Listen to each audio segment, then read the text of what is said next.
Hello, good morning, जोहार। मैं राजू और आप देख रहे हैं 24 झारखंड न्यूज। चलिए जानते हैं झारखंड की आज की 25 मुख्य बड़ी खबरों को। पलामू में 4th ग्रेड बहाली स्थगित, जिला प्रशासन ने जारी किया नोटिफिकेशन। पलामू जिले में 4th ग्रेड बहाली की प्रक्रिया स्थगित कर दी गई है। शुक्रवार को पलामू जिला प्रशासन की ओर से बहाली प्रक्रिया स्थगित करने संबंधी अधिसूचना जारी कर दी गई। दरअसल 11 जून को झारखंड सरकार की कैबिनेट की बैठक हुई थी। इस बैठक में 4th ग्रेड बहाली की प्रक्रिया को लेकर चर्चा हुई थी। कैबिनेट में कहा गया था कि झारखंड में 4th ग्रेड बहाली का कोई नियम नहीं है। झारखंड सरकार के कार्मिक प्रशासनिक सुधार एवं राज्य भाषा विभाग ने पलामू जिला प्रशासन को एक पत्र भेजा था, जिसकी प्रतिलिपि झारखंड के सभी डीसी को दी गई थी। सरकार के संयुक्त सचिव आसिफ हसन ने पलामू डीसी को पत्र लिखकर बहाली प्रक्रिया स्थगित करने को कहा था। पत्र मिलने के बाद शुक्रवार को जिला प्रशासन की ओर से आधिकारिक सूचना जारी कर दी गई है। जारी अधिसूचना में कहा गया कि राज्य सरकार के निर्देश के आलोक में पलामू जिला प्रशासन के 4th ग्रेड बहाली के लिए विज्ञापन संख्या 1/2025 को तत्काल प्रभाव से स्थगित किया जाता है। 4th ग्रेड बहाली का विज्ञापन जारी होने के साथ ही पलामू में विवाद शुरू हो गया था। विज्ञापन के आलोक में लगभग 35,000 अभ्यर्थी ने नियुक्ति के लिए आवेदन किया था। नियुक्ति के लिए मैट्रिक के अंकों को मेरिट बनाया गया था। पलामू जिले के युवाओं और अन्य लोगों ने नियुक्ति को लेकर आंदोलन शुरू कर दिया था और लिखित परीक्षा की मांग कर रहे थे। वहीं पलामू में बर्खास्त सहायक भी अपनी सेवा समायोजन की मांग को लेकर आंदोलन कर रहे थे। रांची में सरकारी स्कूल का भवन गिरा, अंदर सो रहे एक व्यक्ति की मौत, 4 घायल। राजधानी रांची के सुखदेव नगर इलाके में स्थित एक जर्जर सरकारी स्कूल का भवन गिरने से एक व्यक्ति की मौत हो गई, जबकि 4 लोग घायल हो गए। भवन जर्जर हो जाने की वजह से भवन में बच्चों की पढ़ाई नहीं होती थी, लेकिन कुछ लोग रात के समय भवन के अंदर सोया करते थे। सुखदेव नगर थाना क्षेत्र के पिस्का मोड़ टांगरा टोली स्थित एक पुराने स्कूल का एक हिस्सा शुक्रवार की सुबह तेज आवाज के साथ ध्वस्त हो गया। स्कूल की इमारत पूरी तरह से जर्जर हो चुकी थी। इस वजह से वहां पढ़ाई नहीं होती थी, लेकिन रात के समय सड़क पर फेरी का काम करने वाले कुछ लोग भवन के अंदर सोया करते थे। गुरुवार की रात स्कूल के भवन के अंदर 5 से 6 लोग सोए हुए थे। इसी दौरान स्कूल की भवन गिर गया। इस हादसे में एक व्यक्ति की मौके पर ही मौत हो गई, जबकि 4 लोग बुरी तरह से जख्मी हो गए। चारों घायलों को पुलिस की मदद से बाहर निकालकर इलाज के लिए अस्पताल भेजा गया। घटना को लेकर सुखदेव नगर थाना प्रभारी मनोज कुमार ने बताया कि स्कूल की भवन को जर्जर घोषित कर दिया गया था, इसलिए उस भवन में पढ़ाई नहीं होती थी, लेकिन आसपास के लोग वहां रात में सोया करते थे। थाना प्रभारी ने कहा कि भवन के अंदर सोए हुए लोगों में से एक व्यक्ति की मौत हो गई। उन्होंने कहा कि घायलों को मौके पर अस्पताल भेजा गया है। निकाय चुनाव में देरी पर झारखंड हाईकोर्ट सख्त, मुख्य सचिव को सशरीर पेश होने का आदेश। झारखंड में स्थानीय शहरी निकाय चुनाव की देरी को लेकर दायर अवमानना याचिका पर शुक्रवार को झारखंड उच्च न्यायालय में सुनवाई हुई। यह मामला पार्षद रोशनी खालको बनाम झारखंड सरकार से संबंधित है। सुनवाई न्यायाधीश आनंद सेन की अदालत में हुई। प्रार्थी की ओर से अधिवक्ता विनोद सिंह ने पक्ष रखा। उन्होंने दिनांक 4 जनवरी 2024 को दिए उस आदेश का हवाला दिया, जिसमें 3 सप्ताह के भीतर चुनाव कराने का निर्देश दिया गया था। सुनवाई के दौरान माननीय न्यायालय ने राज्य सरकार के रवैये पर गंभीर नाराजगी व्यक्त की है। अदालत ने टिप्पणी करते हुए कहा कि सरकार न्यायालय के आदेशों को नज़रअंदाज कर रही, जिससे राज्य में कानून का शासन खतरे में पड़ गया है। ऐसा प्रतीत होता है कि राज्य में संवैधानिक तंत्र विफल हो चुका है। इस प्रकरण में न्यायालय ने अगली सुनवाई की तिथि अगले शुक्रवार निर्धारित की है। साथ ही मुख्य सचिव को अगली सुनवाई में सशरीर उपस्थित रहने का आदेश दिया गया है।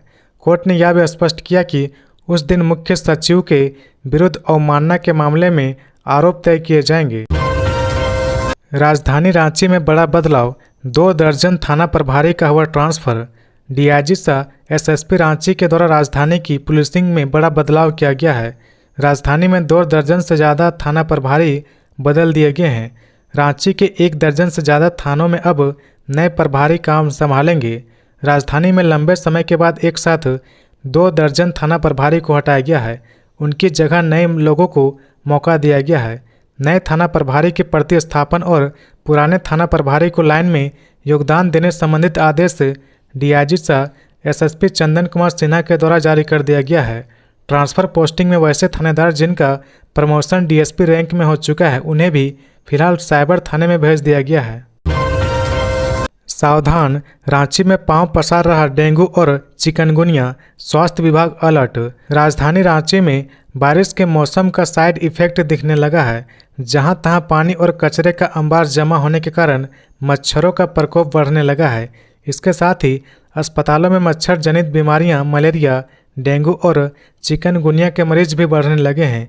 इसे लेकर स्वास्थ्य विभाग अलर्ट हो गया है। स्वास्थ्य विभाग के मुताबिक रांची जिले में चिकनगुनिया और डेंगू दोनों का असर है। बताया गया कि जिले में अब तक डेंगू के 37 और चिकनगुनिया के 12 मरीज मिले हैं। वहीं ब्रेन मलेरिया पीएफ के 28 मामले अब तक सामने आ चुके हैं।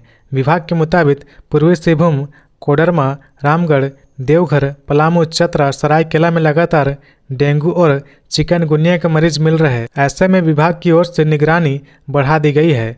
विभाग के अनुसार मच्छर जनित बीमारियों का प्रकोप राजधानी के हिंदपीढ़ी, कांटाटोली, डोरांडा, कोकर, रातू रोड, मधुकम और पिस्का मोड़ जैसे इलाके सबसे ज़्यादा प्रभावित है। वहीं रिम्स और रांची सदर अस्पताल में एक हफ्ते में करीब 5 से ज़्यादा डेंगू के मामले सामने आ चुके हैं।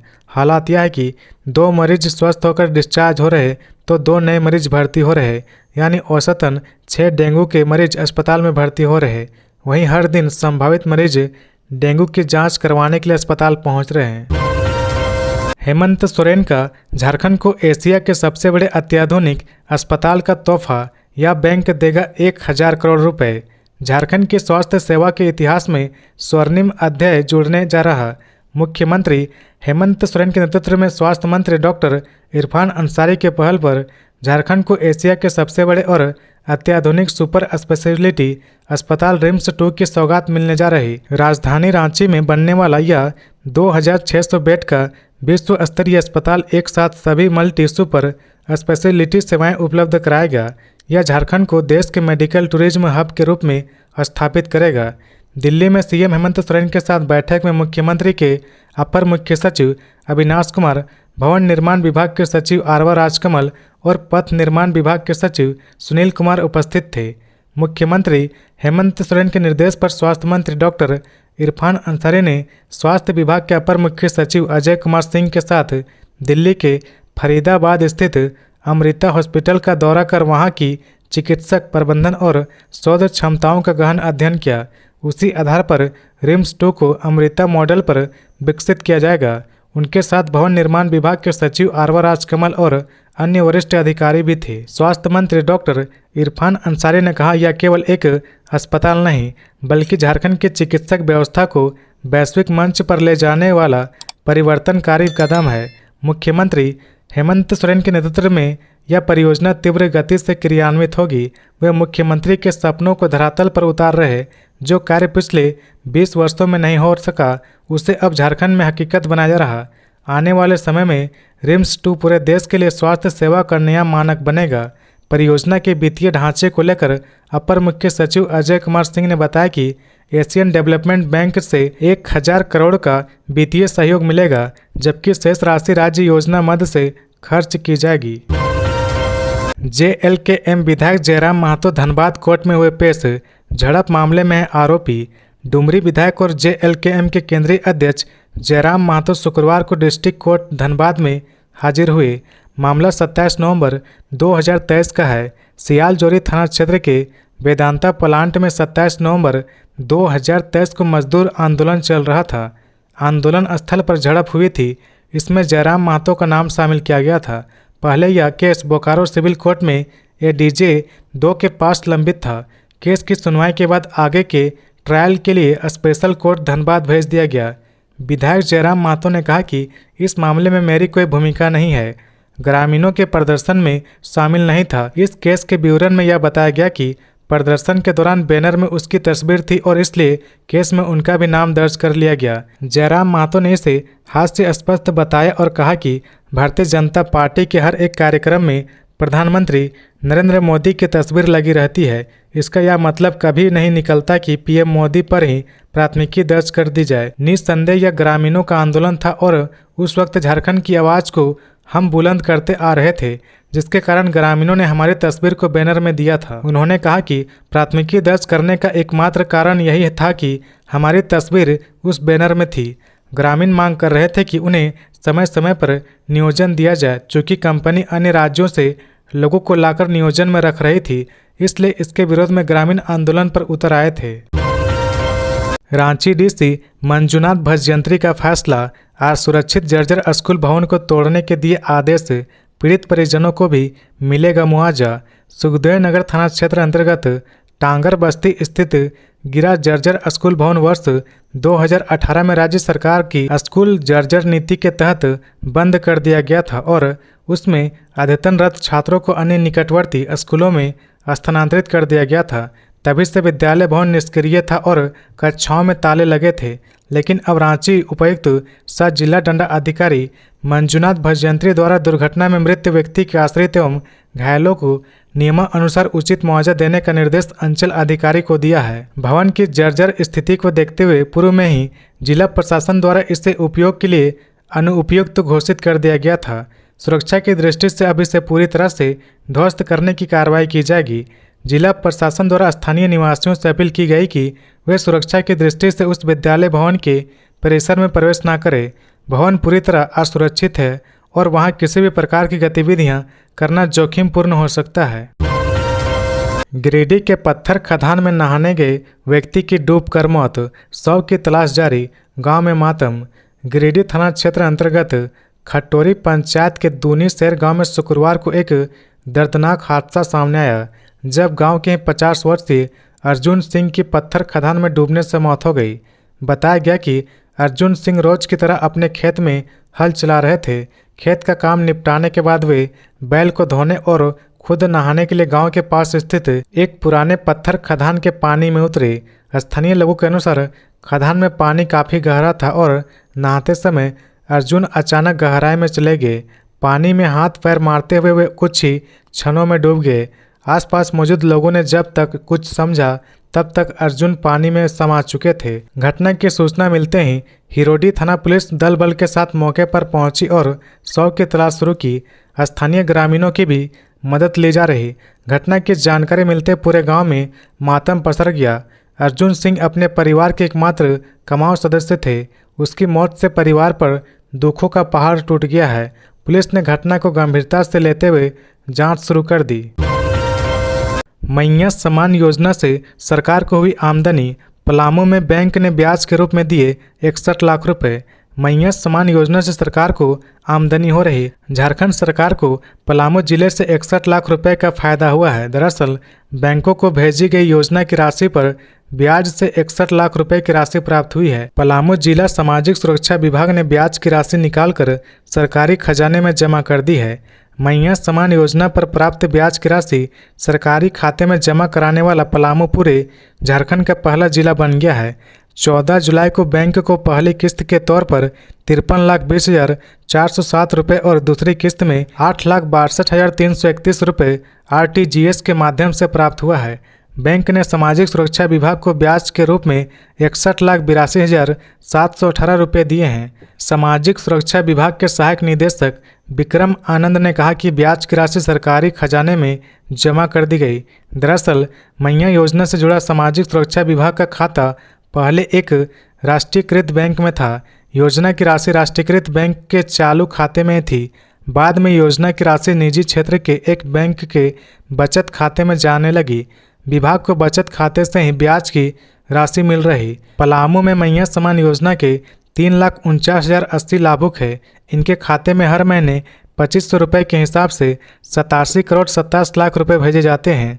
पलामू में बचत खाते के माध्यम से लाभुक के खाते में अप्रैल और मई महीने की राशि भेज दी गई है। विभाग जून महीने की राशि भेजने की तैयारी कर रहा। जल्द ही लाभुक के खाते में योजना की राशि भेज दी जाएगी। नाबार्ड के स्थापना दिवस समारोह में पहुंची मंत्री शिल्पी नेहात्री की कहा EKCC के जरिए किसानों को जल्द मिलेगा लाभ। झारखंड में बहुत जल्द EKCC लॉन्च होने वाला है। नाबार्ड ने इसको लेकर तैयारी पूरी कर ली है। अब राज्य के किसानों को KCC का लाभ लेने के लिए बहुत लंबा इंतजार नहीं करना पड़ेगा। ये बात राज्य की कृषि, पशुपालन एवं सहकारिता मंत्री शिल्पी नेहात्री ने कही। वो रांची के रेडिसन ब्लू होटल नाबार्ड के 44वें स्थापना दिवस समारोह को संबोधित कर रही थी। मंत्री शिल्पी नेहा त्रिकी ने कहा कि आने वाले समय में केसीसी के आवेदन का निपटारा 3 से 4 दिनों में कर लिया जाएगा। इसके लिए ई-केसीसी की शुरुआत नाबार्ड करने जा रहा। उन्होंने कहा कि आज सरकार के द्वारा कई तरह की योजनाएं चल रही है, लेकिन जागरूकता के अभाव में किसान इसका लाभ नहीं उठा पाते हैं। अगर सरकार, संस्थान, सहकारिता समूह, सहकारिता बैंक और अधिकारी टीम भावना में काम करे तो समय सीमा के अंदर लाभुक की योजना का लाभ अवश्य मिल सकता है। एफपीओ इस दिशा में बेहतर प्रयोग साबित हो सकता है। वित्तीय समावेशन और महिला सशक्तिकरण की दिशा में नाबार्ड अच्छा काम कर रहा है। मंत्री शिल्पी नेहा त्रिकी ने कहा कि किसानों की मांग के उलट ऋण की राशि में कटौती अपराध की श्रेणी में आता है। किसानों के द्वारा ऋण के लिए अंकित राशि का भुगतान हो, इस बात का खास ध्यान बैंकों को रखने की जरूरत है। उन्होंने कहा कि एसएलबीसी को इस बात को सुनिश्चित करने की जरूरत है कि ट्रैक्टर, पंप सेट या दूसरी अनुदानित योजना में किसानों के अंशदान को चेक से लेने की बाध्यता को शिथिल करना होगा। साहेबगंज में जमीन विवाद को लेकर 2 गुटों में भिड़ंत, 10 से 15 राउंड फायरिंग, 1 दर्जन बैग बरामद। राजमहल थाना क्षेत्र के कुसमाचक सड़क के पास उस वक्त अफरा तफरी मच गई जब जमीन विवाद को लेकर 2 भूमाफिया गुटों में भिड़ंत हो गई। देखते ही देखते 10 से 15 राउंड हवा में फायरिंग कर दी गई। फायरिंग की आवाज़ से इलाके में दहशत फैल गई। सूचना मिलते पुलिस मौके पर पहुंची, लेकिन उससे पहले सभी आरोपी बैग छोड़कर फरार हो गए। पुलिस ने घटनास्थल से लगभग 1 दर्जन मोटरसाइकिल बरामद किया है। स्थानीय ग्रामीणों ने बताया कि विवादित जमीन पिछले 50 वर्षों से सुपारी राय के परिवार के कब्जे में रही। जमीन को लेकर पूर्व में पंचायत स्तर पर भी पंचायती हो चुकी है, जिसमें दोनों पक्षों को दस्तावेज प्रस्तुत करने का मौका दिया गया था। मुखिया के अनुसार सुपारी राय के परिवार ने ही जमीन के वैध कागजात पेश किए थे। 18 बीघा जमीन पर इनका दावा है। वहीं सुपारी राय के वंशजों का आरोप है कि कुछ भूमाफिया उन्हें जबरन बेदखल करने की कोशिश कर रहे हैं। फिलहाल पुलिस पूरे मामले की जांच में जुटी है और जल्द ही दोषियों की गिरफ्तारी की बात कही जा रही। मूल रैयतों ने प्रशासन से दोषियों के खिलाफ कड़ी कार्रवाई की मांग की है। हेमंत सोरेन ने अमित शाह से 13,300 करोड़ रुपए माफ करने की मांग की। मुख्यमंत्री हेमंत सोरेन ने गृह मंत्री अमित शाह को पत्र लिखा। उस पत्र में झारखंड में प्रतिनियुक्त अर्धसैनिक बलों के विरुद्ध झारखंड सरकार के यहाँ बकाया 13,299 करोड़ की राशि को माफ करने का आग्रह किया। मुख्यमंत्री ने अपने पत्र में कहा कि झारखंड सरकार द्वारा चलाए जा रहे नक्सल विरोधी अभियान में अब तक राज्य में 400 लोग शहीद हो चुके हैं। नक्सलियों के सफाई के लिए झारखंड सरकार पूरी तत्परता से काम कर रही। इसमें केंद्र सरकार की भी जिम्मेदारी है, इसलिए सरकारी संघवाद के सिद्धांत के तहत इस राशि को वेकअप किया जाना चाहिए। मुख्यमंत्री ने कहा कि इतनी बड़ी राशि की अदायगी करने की झारखंड सरकार पर वित्तीय बोझ काफ़ी बढ़ जाएगा। इससे जन कल्याणकारी योजनाएं प्रभावित होगी। इसलिए झारखंड के विकास और जन कल्याणकारी योजना के सफल संचालन की जिम्मेदारी केंद्र सरकार की भी बनती है। केंद्र सरकार को इस राशि को माफ करना चाहिए। झारखंड में विकास योजनाओं को गति देने में सहयोग करना चाहिए। झारखंड हाईकोर्ट से धनबाद सांसद ठुल्लू महतो को बड़ी राहत। धनबाद के सांसद ठुल्लू महतो की आय से अधिक संपत्ति की जांच को लेकर दायर जनहित याचिका झारखंड हाईकोर्ट ने खारिज कर दी। इससे ठुल्लू महतो को बड़ी राहत मिली है। जस्टिस सुजीत नारायण प्रसाद और जस्टिस राजेश कुमार की खंडपीठ ने इस मामले की सुनवाई की। इसके बाद याचिका खारिज कर दी गई। प्रार्थी सोमनाथ चटर्जी ने हाईकोर्ट में जनहित याचिका दायर की थी। प्रतिवादी सांसद ठुल्लू महतो पर आकुत संपत्ति अर्जित करने का आरोप लगाया गया था। झारखंड हाईकोर्ट में धनबाद के बीजेपी सांसद ठुल्लू महतो के खिलाफ आय से अधिक संपत्ति मामले की जांच को लेकर जनहित याचिका दायर की गई थी। खंडपीठ ने इस मामले की सुनवाई की। झारखंड हाईकोर्ट के जस्टिस सुजीत नारायण प्रसाद और जस्टिस राजेश कुमार की खंडपीठ ने मामले की सुनवाई के दौरान दोनों का पक्ष सुना। इसके बाद दायर जनहित याचिका का पर फैसला सुनाया। प्रार्थी सोमनाथ चटर्जी ने झारखंड हाईकोर्ट में ठुल्लू महतो के खिलाफ जनहित याचिका दायर की थी। प्रार्थी ने याचिका में प्रतिवादी धनबाद के सांसद ठुल्लू महतो पर आकुत संपत्ति अर्जित करने का आरोप लगाया था। उन्होंने सीबीआई, इनकम टैक्स और ईडी से आय से अधिक संपत्ति मामले की जांच कराने की मांग की थी। प्रार्थी को हाईकोर्ट से झटका लगा, उनकी याचिका खारिज कर दी गई। धनबाद में एक ही रजिस्ट्रेशन नंबर पर चल रहे 2 वाहन। धनबाद में एक ही रजिस्ट्रेशन नंबर पर 2 अलग अलग वाहन चल रहे। इनमें एक निजी कार और दूसरा पुलिस की सिटी हॉक बाइक है। दोनों वाहनों का नंबर एक है। जानकारी के अनुसार कार गोविंदपुर के टुंडी रोड निवासी राहुल कुमार के नाम पर रजिस्टर्ड है। राहुल कुमार ने यह कार सभी नियमों का पालन करते हुए खरीदी है। वहीं बाइक पुलिस विभाग की है। इस मामले में डीटीओ कार्यालय कुछ भी स्पष्ट बताने की स्थिति में नहीं है। ज्ञात हो कि पिछले 24 जून को बीसीसीएल ने 50 सिटी हॉक बाइक पुलिस विभाग को सौंपी थी। ये बाइक धनबाद के एसएसपी के नाम से रजिस्टर्ड है। गिरिडीह में वज्रपात से कटकोको गांव में एक व्यक्ति और एक मवेशी की मौत, 3 लोग अचेत। गिरिडीह जिले के तीसरी थाना क्षेत्र अंतर्गत गढ़कूड़ा पंचायत के कटकोको गांव में शुक्रवार की शाम हुए वज्रपात की घटना में एक व्यक्ति और एक मवेशी की मौत हो गई, जबकि 3 अन्य लोग अचेत हो गए। प्राप्त जानकारी के अनुसार शुक्रवार को गांव में कटकोको पंचायत को लेकर चर्चा चल रही थी। इसी दौरान अचानक तेज बारिश शुरू हो गई। बारिश से बचने के लिए कुछ लोग पास के एक घर के बरामदे में चले गए। तभी अचानक जोरदार वज्रपात हुआ, जिसकी चपेट में बरामदे में खटिया पर बैठे 4 लोग आ गए और अचेत हो गए। वहीं बरामदे के पास बैठे एक गाय की मौके पर ही मौत हो गई। घटना के बाद ग्रामीण ने तत्परता दिखाते हुए सभी घायलों को तुरंत उठाया। इसमें से 3 लोगों को थोड़ी देर में होश आ गया, लेकिन 38 वर्षीय रमेश टुड्डू की हालत गंभीर बनी रही। परिजन उन्हें तत्काल ऑटो से सामुदायिक स्वास्थ्य केंद्र तीसरी ले गए, जहां डॉक्टर ने उन्हें मृत घोषित कर दिया। घटना की जानकारी मिलते ही गांव में मातम छा गया। रमेश टुड्डू के आकस्मिक निधन से परिजन और ग्रामीणों में शोक की लहर दौड़ गई। परिजन शव को ऑटो से लेकर वापस घर ले आए। ग्रामीणों ने प्रशासन से पीड़ित परिवार को समुचित मुआवजा देने की मांग की है। झारखंड हाईकोर्ट के एक्टिंग चीफ जस्टिस बने जस्टिस सुजीत नारायण प्रसाद नए मुख्य न्यायाधीश 23 जुलाई को लेंगे शपथ। झारखंड हाईकोर्ट के senior justice Sujit Narayan Prasad Jharkhand high court के एक्टिंग चीफ जस्टिस बनाए गए हैं। इस संबंध में केंद्रीय विधि व न्याय मंत्रालय के संयुक्त सचिव जगन्नाथ श्रीनिवासन के हस्ताक्षर से अधिसूचना जारी किया गया है। वर्तमान chief justice MS Ramchandra Rao के त्रिपुरा हाईकोर्ट में चीफ जस्टिस के रूप में स्थानांतरण के बाद तथा नवनियुक्त चीफ जस्टिस तरलोक सिंह चौहान की शपथ लेने तक जस्टिस प्रसाद चीफ जस्टिस के दायित्व का निर्वहन करेंगे। नवनियुक्त चीफ जस्टिस तरलोक सिंह चौहान 23 जुलाई की सुबह 10 बजे शपथ लेंगे। वह 22 जुलाई को रांची आएंगे। हिमाचल प्रदेश हाईकोर्ट के जज जस्टिस तरलोक सिंह चौहान को झारखंड हाईकोर्ट का नया चीफ जस्टिस नियुक्त किया गया है। झारखंड हाईकोर्ट के chief justice MS Ramchandra Rao को त्रिपुरा का मुख्य न्यायाधीश बनाया गया है।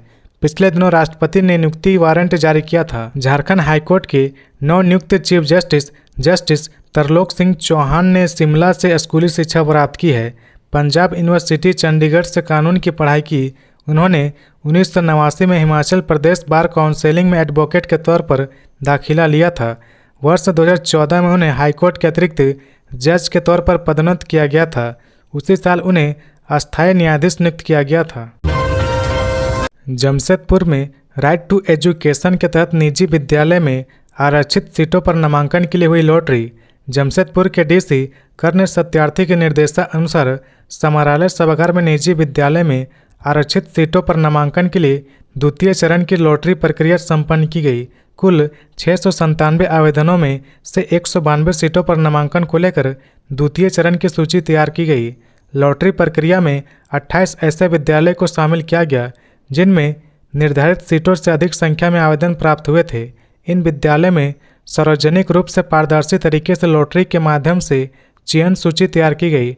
वहीं अन्य 19 विद्यालय जिसमें आवेदन निर्धारित सीटों से कम प्राप्त हुए हैं, उनकी सूची भी अंतिम रूप से तैयार की गई। इस अवसर पर सभी निजी विद्यालय के प्राचार्य, संबंधित पदाधिकारी एवं अभिभावक संघ के प्रतिनिधियों की उपस्थिति रही। सभी विद्यालय को लॉगिन ID व पासवर्ड उपलब्ध कराए गए, जिसके माध्यम से आगामी 5 दिनों के भीतर नामांकन की प्रक्रिया ऑनलाइन पूरी की जाएगी। गिरिडीह में जर्जर सड़कों के विरोध में भाकपा माले के प्रदर्शन, जल्द मरम्मत नहीं होने पर उग्र आंदोलन की चेतावनी। गिरिडीह शहर और मुस्तफिल थाना क्षेत्र की जर्जर सड़कों और निर्माण कार्यों में हो रही अनावश्यक देरी के खिलाफ भाकपा माले ने शुक्रवार को जोरदार प्रदर्शन किया। पार्टी कार्यकर्ताओं ने JP चौक पर विरोध मार्च निकालते हुए प्रशासन और जनप्रतिनिधियों के खिलाफ जमकर नारेबाजी की। प्रदर्शन का नेतृत्व माननीय राजेश सिन्हा कर रहे थे। इस दौरान पार्टी की ओर से उपायुक्त गिरिडीह को ज्ञापन सौंपा गया, जिसमें गिरिडीह के 6 प्रमुख जर्जर सड़कें पचम्बा 4 लेन, पचम्बा रेलवे पुल road, new Giridih railway station road, Dandedih railway पुल, दुखिया महादेव रोड और चेताडीह सदर अस्पताल मेन गेट के सामने की पचम्बा बाईपास रोड का विवरण देकर शीघ्र मरम्मत की मांग की है। झारखंड भवन में केवल माननीय महाअनुभव और वरीय अधिकारियों को ही मिलेगा कमरा। झारखंड भवन में अब माननीय और महाअनुभवों को ही दिल्ली में ठहरने के लिए कमरा मिलेगा। मंत्रिमंडल सचिवालय ने झारखंड भवन नई दिल्ली में कमरा आवंटन संबंधी एक नया आदेश जारी किया है। विभाग के संयुक्त सचिव अखिलेश कुमार सिन्हा द्वारा जारी पत्र में सभी अपर मुख्य सचिव, प्रधान सचिव, सचिव, डीजीपी, प्रमंडलीय आयुक्त, उपायुक्त, एसएसपी, एसपी व अन्य वरीय पदाधिकारी को भेजा गया है। उस पत्र में कहा गया कि न्यू झारखंड भवन में विभिन्न महाअनुभवों द्वारा अनुशंसित व्यक्तियों एवं राज्य सरकार के कनीय पदाधिकारी व कर्मियों को निजी भुगतान पर कमरा आवंटित करने में कठिनाइयों का सामना करना पड़ रहा है। इसलिए महाअनुभवों द्वारा अनुशंसित एवं कनीय पदाधिकारी व कर्मियों को नई दिल्ली स्थित झारखंड भवन में निजी भुगतान पर कमरा आवंटन पर तत्काल प्रभाव से रोक लगाया जाता है। जानकारी के अनुसार मुख्यमंत्री के लगातार दिल्ली में रहने की वजह से न्यू झारखंड भवन में जनप्रतिनिधियों और अधिकारियों का जाना बढ़ गया है। वहां राज्य के सांसद, विधायक, मंत्री व उनके निजी कर्मी जा रहे हैं। वे सभी झारखंड भवन में ही ठहरना उपयुक्त और सस्ता समझते हैं। इसलिए न्यू झारखंड भवन में कमरा आवंटित करने को लेकर विभाग पर दबाव काफ़ी बढ़ गया है। कमरा आवंटित करना विभाग के लिए मुश्किल हो गया था। इसलिए सरकार ने झारखंड भवन महाअनुभवों की अनुशंसा और कनीय पदाधिकारी और कर्मियों को कमरा आवंटित करने पर रोक लगाने का फैसला किया है। रांची में 14 जालसाज गिरफ्तार। ऑनलाइन गेमिंग के साथ साथ साइबर अपराधियों को उपलब्ध करवाते थे सपोर्ट सिस्टम।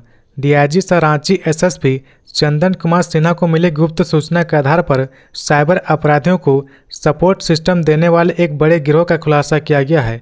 गिरोह के 14 सदस्यों को एक साथ रांची पुलिस ने गिरफ्तार किया है। गिरफ्तार अपराधियों के पास से दर्जनों एटीएम कार्ड, मोबाइल और लैपटॉप बरामद किया गया है। बरियातू थाना और एसएसपी की स्पेशल टीम ने रांची के बरियातू इलाके में छापेमारी कर 14 जालसाजों को गिरफ्तार किया।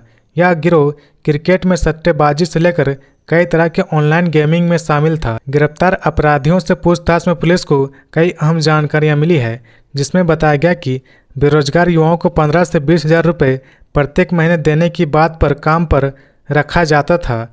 युवाओं से ऑनलाइन जुआ के साथ साथ साइबर ठगी की घटनाओं को अंजाम दिलवाया जाता था। वहीं अपराधियों के द्वारा एटीएम को रेंट में लेकर साइबर अपराध के पैसे को ट्रांसफ़र करने का काम भी किया जाता था। मास्टरमाइंड बिहार में बैठकर इस गिरोह का संचालन कर रहा था। रांची पुलिस का दावा है कि जल्द ही मास्टरमाइंड को भी गिरफ्तार किया जाएगा। रांची में 20 जुलाई को 2 बड़ी परीक्षाएं सुबह 7 बजे से इन जगहों पर निषेधाज्ञा लागू। राजधानी रांची में 20 जुलाई को विभिन्न परीक्षा केंद्रों पर 2 बड़ी परीक्षाएं होने वाली है। इसके मद्देनज़र परीक्षा केंद्रों के 200 मीटर के दायरे में निषेधाज्ञा लागू की गई है। जिला प्रशासन ने साफ कहा कि परीक्षा वाले दिन कानून व्यवस्था बिगाड़ने की कोशिश किसी कीमत पर बर्दाश्त नहीं होगी। 20 जुलाई को रांची के विभिन्न परीक्षा केंद्रों पर झारखंड हाईकोर्ट के असिस्टेंट पद के लिए लिखित परीक्षा और यूपीएससी सीएमएस परीक्षा आयोजित है। हाईकोर्ट की परीक्षा सुबह 7:30 बजे से दोपहर 3:30 बजे तक और यूपीएससी सीएमएस परीक्षा सुबह 6:30 बजे से शाम 7 बजे तक होगी। इस दौरान आसपास के इलाकों में निषेधाज्ञा लागू की गई है। इस दौरान कई चीज़ों पर पाबंदी रहेगी, जैसे 4 या उससे अधिक लोगों के एक जगह इकट्ठा होने की मनाही, लाठी डंडा, हथियार, बम बारूद जैसी चीज़ें लेकर चलना, लाउड स्पीकर या माइक के इस्तेमाल पर पाबंदी, किसी भी तरह की सभा या प्रदर्शन पर रोक रहेगा। पूर्वी सिंहभूम जिले के 20 पंचायतों में 19 जुलाई को लगेगा वित्तीय समावेशन शिविर। भारत सरकार के वित्तीय सेवा विभाग द्वारा 1 जुलाई से 30 सितंबर 2025 तक चलाए जा रहे वित्तीय समावेशन संतृप्ति अभियान के तहत पूर्वी सिंहभूम जिले में 19 जुलाई शनिवार को विशेष वित्तीय शिविरों का आयोजन किया जाएगा। यह शिविर जिले के 20 पंचायतों में संबंधित बैंकों की शाखाओं द्वारा संचालित किए जाएंगे।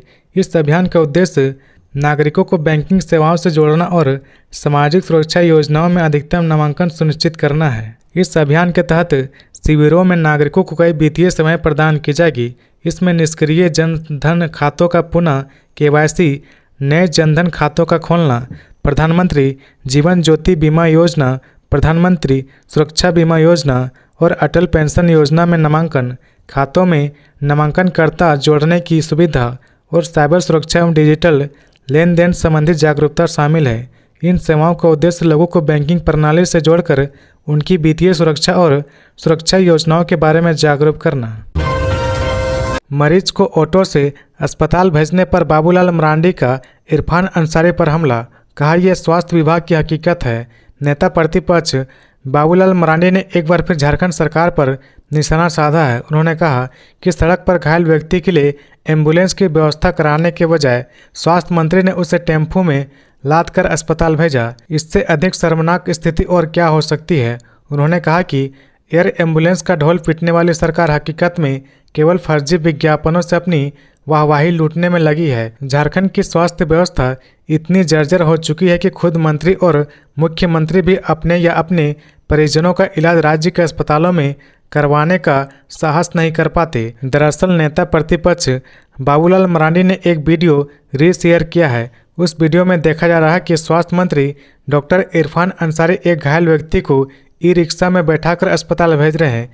इसी को लेकर उन्होंने झारखंड सरकार पर हमला बोला है। तो ये थी आज की झारखंड की टॉप बड़ी खबरें। इसी तरह झारखंड की हर छोटी सी बड़ी खबर देखने के लिए आप हमारे चैनल 24 झारखंड न्यूज को सब्सक्राइब करके बेल आइकन प्रेस कर ले, जिससे झारखंड की हर छोटी सी बड़ी खबर की अपडेट आप तक पहुंचता रहे। तो आज के लिए बस इतना ही। हमें दीजिए